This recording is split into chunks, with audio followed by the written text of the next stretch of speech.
Ter uma ministração, algo da parte do Senhor nesse sentido. Amém? Para isso eu gostaria que você abrisse a sua Bíblia no primeiro livro dos Reis. Quem trouxe a Bíblia Sagrada aí? Quem não trouxe, olha no celular, mas o ideal é que ande com a Bíblia, irmão. O soldado não pode ir desarmado para a batalha. Amém? Ele vai fazer igual aquele soldado lá aquele filme Até o Último Homem. Vai para a guerra desarmado. Primeiro livro dos Reis, capítulo 19. Quem localizou o texto, diga: eu amo a Bíblia. Quem não encontrou ainda, diga: eu também.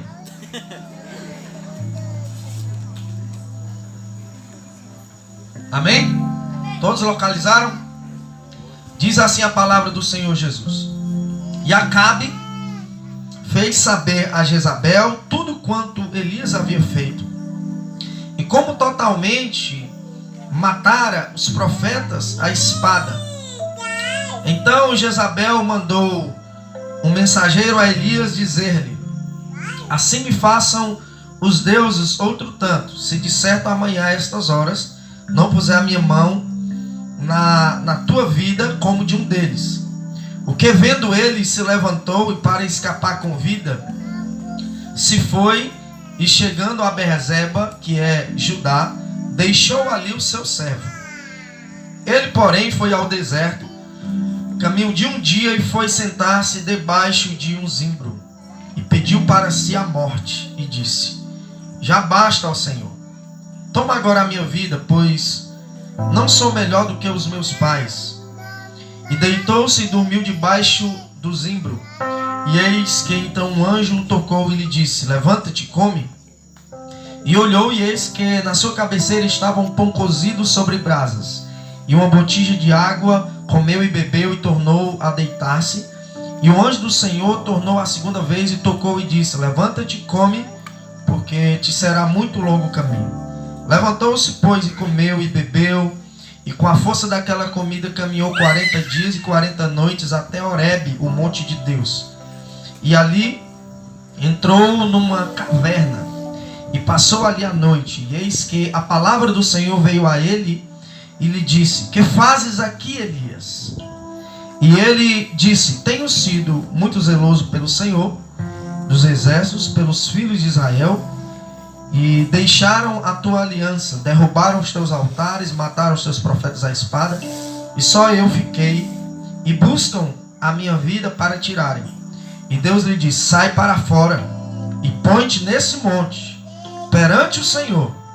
E eis que passava o Senhor, como também um grande e forte vento que fendia os montes e quebrava as penhas diante do Senhor, porém o Senhor não estava no vento.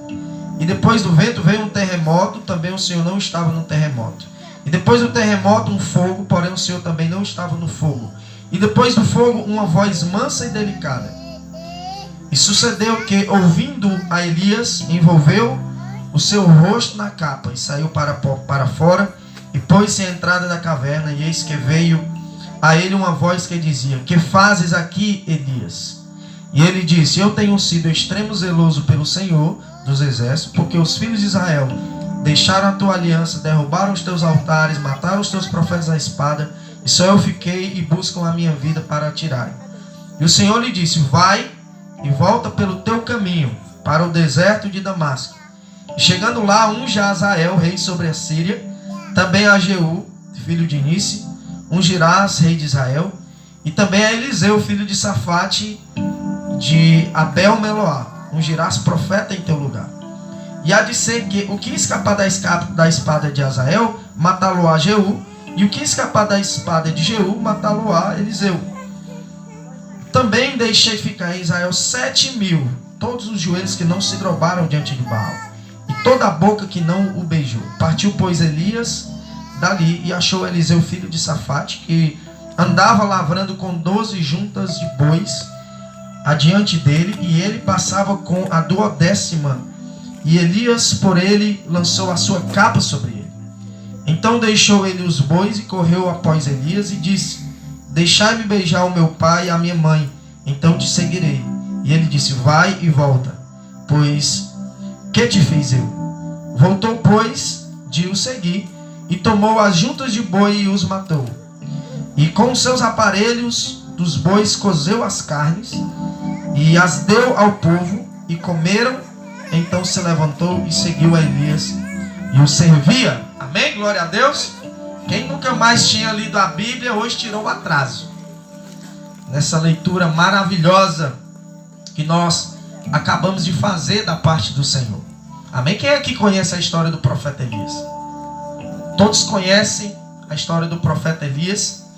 E nós devemos entender, antes de entrarmos diretamente ao texto, que nós, seres humanos, somos seres tricótomos. O que é tricótomos? Se você falar tricótomos 3 vezes seguidas, é arriscado até você ser batizado com o Espírito Santo. Mas tricótomos tem a ver com nós sermos formados por 3 esferas. Eu e você, nós temos corpo, alma e temos espírito. É isso que a Bíblia diz em 1 Tessalonicenses, capítulo 5, verso 23. Que Deus nos santifica no corpo, Deus nos santifica na alma e Deus nos santifica no nosso espírito. Então nós temos que tomar um cuidado todo especial e compreendermos essa verdade de que nós temos essas 3 esferas. Nós somos compostos por essas 3 substâncias. E o nosso espírito, ele diz respeito ao nosso fôlego de vida. A Bíblia Sagrada nos diz em Gênesis 2:7 que Deus, ele soprou o espírito, e que era o fôlego de vida em Adão.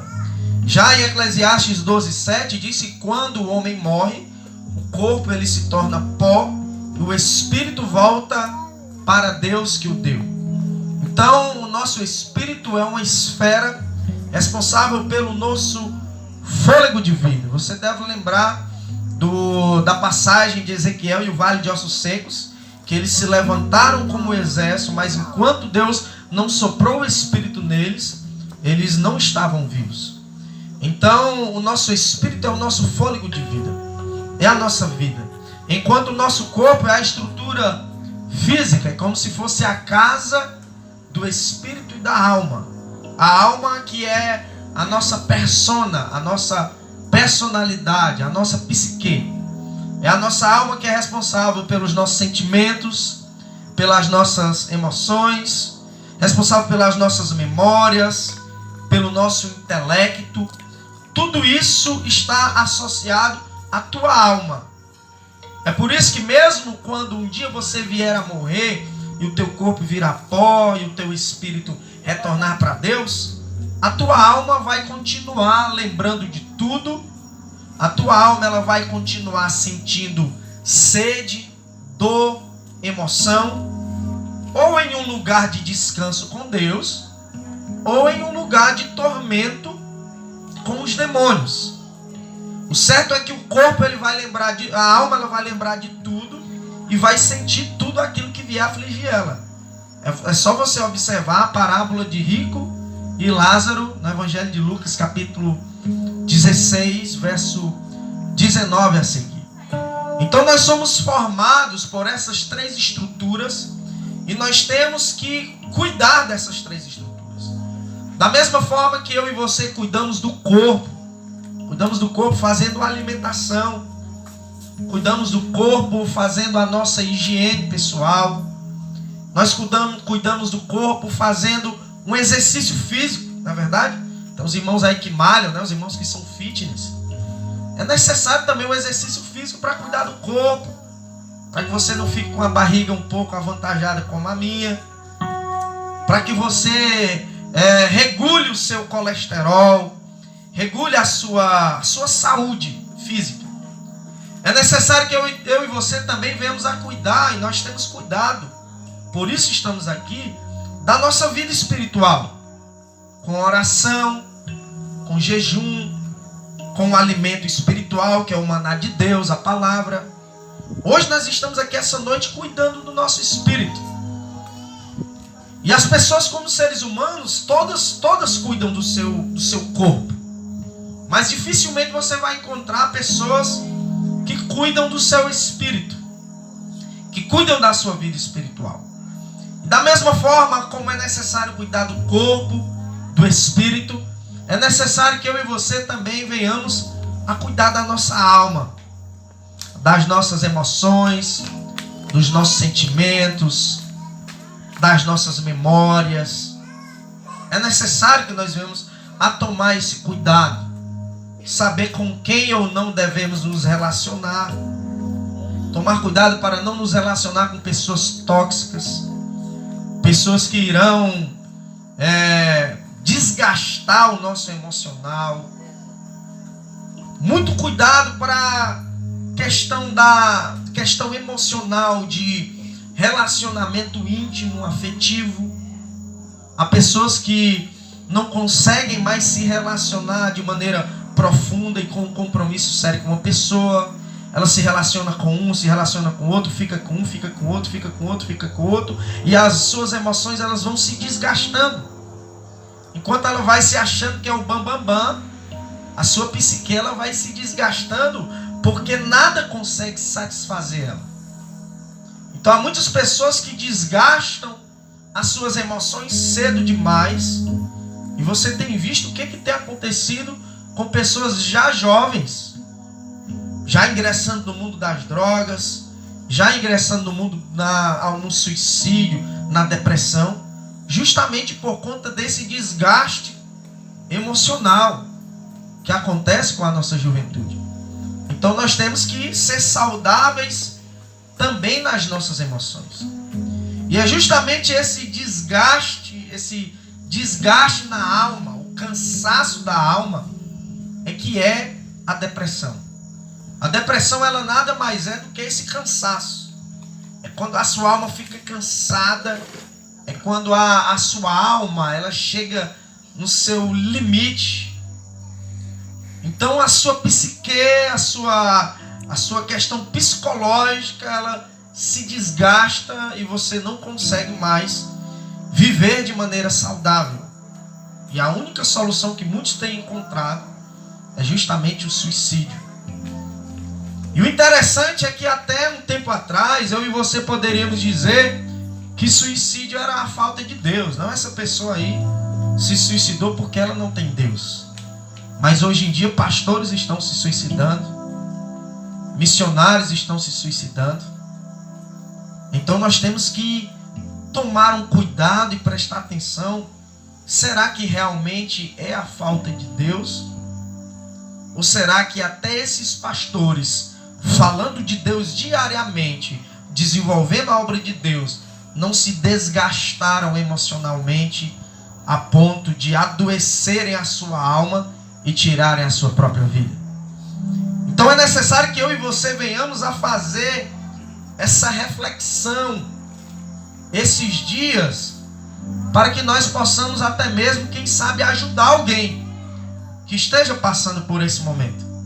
Ajudar alguém que esteja passando por essa adversidade. E não encarar isso na ótica da religião e julgar aquela pessoa dizendo que é falta de Deus, dizendo que é porque aquela pessoa não quer saber de Deus. Não. Talvez seja até um irmão da igreja que esteja passando por isso. Talvez seja até um pastor que esteja passando por isso. Hoje é uma realidade que afeta não somente pessoas pobres, classe média, como também até os ricos, famosos, doutores, policiais militares, servidores públicos. Há uma onda, uma febre emocional tomando conta da nossa realidade. Viu-se até um tempo atrás a figura de um humorista muito emblemático, conhecido, Whindersson Nunes. Há pouco tempo estava passando também por um momento como esse. Um cara que faz as pessoas rirem, que sempre está sorrindo, mas a depressão ela é assim, o teu corpo está sorrindo, mas a tua alma está chorando. Porque é uma doença interna, é uma doença silenciosa, que a maioria dos psicólogos e pessoas da área da saúde consideram como o maior mal do século XXI. A maior doença do século XXI. E nós temos que compreender, queridos, que o cansaço da alma, a depressão, é apenas um efeito de uma causa. Ela não aparece do nada. A depressão, ela foi ocasionada por algo. Algo aconteceu que ocasionou aquela depressão. É uma relação entre causa e efeito. Então, a depressão é apenas um efeito. E as pessoas hoje estão querendo solucionar os efeitos, mas não estão querendo resolver as causas. É necessário compreender qual foi a causa que causou aquilo. O que foi que ocasionou? Muitas das vezes, o que ocasiona o cansaço da alma é um trauma que a pessoa tem na sua vida. Muitas das vezes é uma tragédia que a pessoa enfrenta. E na grande maioria das vezes é justamente a frustração. É quando o ser humano ele se frustra com algo. Ele se decepciona com algo e entra em uma crise de decepção tão profunda, tão profunda, tão profunda, que ela acaba desistindo da própria vida. Nós vemos aqui no texto que nós fizemos a leitura, uma narrativa na qual o profeta Elias, um homem de Deus, um profeta que orava e o fogo descia do céu, um profeta que orava e Deus cerrava os céus e durante 3 anos e meio não choveu, um profeta que orou de novo e veio a chuva, um profeta que não tinha medo de reis, não tinha medo de qualquer homem, de qualquer posição social. Era um homem comprometido com a verdade, com os propósitos de Deus. Mas nós vemos aqui no texto que fizemos a leitura, esse profeta com alguns trastes de depressão. Nós vemos aqui o profeta com alguns sintomas de depressão. Eu não estou aqui afirmando que o profeta Elias estava com depressão. Mas nessa noite eu quero aqui identificar juntamente com você alguns sintomas que Elias apresentou, que as pessoas depressivas costumam apresentar. Amém? Quem está me entendendo até aqui? Amém? Amém. Glória a Deus. Só o irmão aqui que está me entendendo. Quem está me entendendo até aqui? Amém? Glória. Amém. Glória a Deus. E por que ele ficou desse jeito, queridos? Porque o profeta Elias, ele viu que a corrupção em Israel estava grande, estava terrível. O rei Acabe se casou com Jezabel, que era uma sacerdotisa de Baal, e o culto a Baal era um culto que era realizado com rituais de prostituição. As pessoas começavam a se prostituir, velho com homem com homem, mulher, criança, pai com mãe, com filho, uma misturada grande. Era colocado defuntos no altar, e os sacerdotes de Baal iam para o altar e tinham relação sexual com aqueles defuntos. E Jezabel casou com o rei de Israel, Acabe, e ela implantou esse culto em Israel. O povo que adorava a Deus, que glorificava a Deus, que servia os mandamentos do Senhor, passou a praticar esse estilo de culto em Israel. Imagine só que situação terrível, que caos espiritual Israel enfrentava.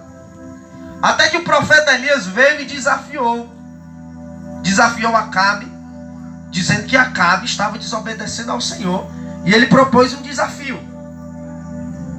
Ele foi ao Monte Carmelo, convocou os profetas de Baal, se reuniram ali 450 profetas de Baal e mais 400 da deusa Azera. E ele fez um desafio. Ele propôs que ambos levantassem ali um altar, e o Deus que derramasse fogo do céu seria o verdadeiro Deus de Israel. De fato aconteceu. Os profetas eles fizeram seu altar e clamaram ao seu Deus Baal, e o fogo não desceu.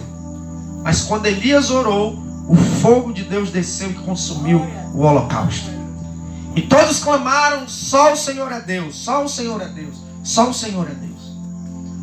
E o que aconteceu? Elias, ele matou ao fio da espada todos aqueles profetas de Baal e de Azera. Ao fio da espada, ele exterminou aqueles profetas. E no dia seguinte, enquanto Elias achava que o povo de Deus ia se alegrar, que o povo de Deus ia ficar feliz, que o rei Acabe ia se voltar para Deus, que Jezabel iria se converter, sabe o que acontece? Ele tem a notícia de que Jezabel, ao invés de lhe dar honras, reconhecimentos, Jezabel simplesmente jura Elias de morte. E ela dá um período de tempo para que a cabeça de Elias esteja na mesa dela. Que frustração Elias passou por isso. Elias ficou tão triste, tão desapontado, queridos, porque ele esperava o reconhecimento. Ele esperava que depois daquele culto maravilhoso no Carmelo, que o fogo desceu, que todos glorificavam, as pessoas fossem se retornar para Deus. Mas ao contrário disso, as pessoas queriam era tirar a vida de Elias. A rainha queria era a cabeça do profeta na mesa dela. E isso gerou uma profunda decepção na vida de Elias. Talvez, queridos, uma das maiores frustrações que eu e você podemos enfrentar na vida é a frustração da falta do reconhecimento. É quando eu e você fazemos algo para Deus, ou para alguém, ou na igreja, fazemos algo com carinho, com amor, com fervor, e aquilo, ao invés de atrair um favor de reconhecimento ao seu respeito, as pessoas simplesmente ignoram aquilo que você fez, e como se não bastasse, além de não lhe dar o reconhecimento, ainda querem tirar a sua própria vida. Quantos aqui já passaram, já enfrentaram uma situação de falta de reconhecimento? Quantos aqui? Que já fizeram algo onde você esperou que fosse elogiado, fosse reconhecido, e ao contrário, foi perseguido. Quantos aqui já enfrentaram isso? Ainda não? Mas você vai enfrentar, porque o evangelho é isso. Principalmente você que faz algo, você que prega, você que lidera, você que trabalha com juventude, você que desenvolve alguma atividade na igreja, vai chegar um dia onde você vai fazer algo e as pessoas não irão lhe reconhecer. Vai chegar um dia que na escola você vai fazer um trabalho tão bonito e o seu professor, os seus colegas não vão lhe reconhecer. Vai chegar um dia que você vai fazer alguém para um amigo, fazer um favor imenso para um amigo, e quanto mais você esperar, ao invés daquele amigo lhe agradecer, ele vai trair você. Ele vai lhe apunhalar pelas costas. Vai chegar um dia que você vai dar as suas mãos e os seus pés para alguém, e aquela pessoa vai te oferecer uma espada no teu pescoço. Sabe por quê? Porque o ser humano, ele é ingrato. O ser humano, ele tem dificuldade para ter gratidão e para reconhecer as qualidades e reconhecer o que há de bom na vida do seu próximo. E nós temos que estar preparados para essa realidade. Nós temos que estar preparados para termos resiliência, para vencermos a ingratidão, a perseguição, para vencermos as frustrações da vida. Elias ficou tão frustrado, irmãos, tão frustrado. Ele dedicou a sua vida inteira, ele dedicou tempos orando, se preparando, e simplesmente todo aquele seu esforço foi como se não tivesse valido de nada. Ele ficou decepcionado, ele ficou desapontado. Nós vamos aqui descobrir, perceber, analisar aqui, identificar algumas características, alguns sintomas de depressão. O primeiro sintoma de depressão que eu observo na vida de Elias aqui é que ele se isola. Você vai ver que no verso 3, ele despede o seu servo, o seu moço que andava com ele em Beerseba, e ele se isola. Ele se isola e fica sozinho debaixo de um pé de zimbro. O primeiro sintoma de uma pessoa depressiva, de uma pessoa que está com a alma cansada, é uma pessoa que vive em uma área de isolamento. É quando aquela pessoa se isola em algum lugar. Se isola na sua casa, se isola no seu quarto, e lá ela fica trancada e não sai mais, e passa o dia inteiro ali, vai para a escola, não quer papo com ninguém, se isola no cantinho lá, coloca o fone de ouvido e fica isolado. Muito cuidado quando você vê alguém com isolamento. Isolamento é um sintoma de alguém que está com a alma cansada. O que é que a Bíblia diz em Gênesis capítulo 2, verso 18? Não é bom que o homem esteja só. Não é bom que o homem esteja só. O que é que a Bíblia diz em Provérbios capítulo 18, verso 1? Que aquele que se isola, ele busca os seus próprios interesses. Então nós temos que acender o nosso alerta. Acender o nosso alerta quando nós vemos que alguém está querendo resolver as coisas sozinho. Está querendo se auto-resolver. Porque o isolamento, ele não é de Deus. Isolamento é sintoma de depressão e cansaço da alma. Então olhe para o irmão que está ao seu lado e diga assim para ele: meu irmão, você não está sozinho. Deus está contigo e eu estou com você. Diga assim: estamos juntos. Amém? Glória a Deus. E pode dar um glória a Deus aí. O segundo sintoma que eu observo na vida de Elias, no verso 4, é a sua desmotivação. Elias ficou desmotivado, irmãos. Ficou desmotivado. E existem graus e níveis de desmotivação. Existe a desmotivação do propósito, a desmotivação da identidade, até o nível mais profundo da desmotivação, que é a desmotivação da vida. Uma coisa é você se desmotivar para estudar. Eu não quero mais estudar. Uma coisa é você se desmotivar do propósito. Eu não quero mais pregar, não quero mais cantar. Uma coisa é você desmotivar de ir para a igreja. Eu não quero mais ir para a igreja, eu quero ficar em casa. Outra coisa, querido, é você se desmotivar da vida. É você chegar a ponto de dizer: eu não quero mais viver. Você pode se desmotivar de muitas coisas e ter resiliência para dar a volta por cima. Mas se você se desmotivar de viver, nós temos que acender o nosso alerta. Porque se a pessoa está desmotivada de viver, ela está prestes a tirar a sua própria vida. Elias, ele não está aqui querendo se suicidar, mas ele está pedindo a Deus para Deus tirar a vida dele. Ele diz: Deus, tira a minha vida. É isso que ele diz no verso 4. Porque eu não sou melhor do que os meus antepassados. Elias perdeu a sua motivação para viver. E se tem uma coisa, queridos, que nós devemos ter, é a motivação. Nós não podemos perder a nossa motivação. Se você vê que uma pessoa está desmotivada, se preocupe com aquela pessoa. Porque Deus, ele não se agrada de pessoas desmotivadas. Deus, ele não trabalha com pessoas desmotivadas.